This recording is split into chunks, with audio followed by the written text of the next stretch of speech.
Alright guys, everyone's been asking me about the Ryobi chainsaw and why it's not running. Well, I'll tell you. Took the flywheel off and pretty mutilated. So whenever that pulley and clutch and everything jumped off, it really macerated this thing pretty good. So, but look at all that junk in there. To the number. Oop, killed the key too. The only good thing is, I guess, is the key is aluminum, but it's all mangled, so it's not good to use for anything. So this guy's gonna have to either get a new crank, a new short block, or whatever. The flywheel itself is pretty mangled. That key, if I put a new key in there, not enough room to hold it.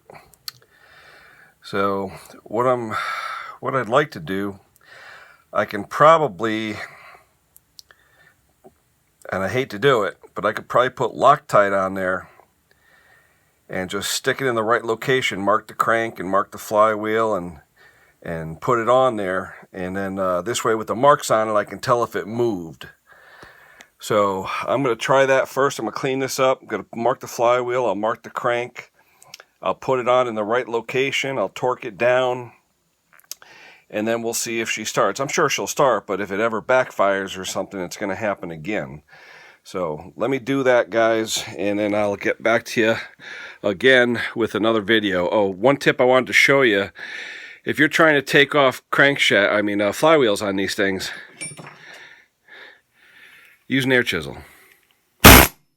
You take an air chisel and you put it on the top of the thing,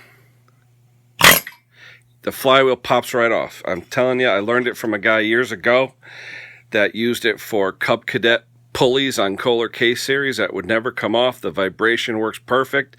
You don't have to destroy it. And I was, with all this plastic under there, I didn't want to bang anything or crack it. So that vibration of using the air chisel takes flywheels off in seconds. So recommend doing it.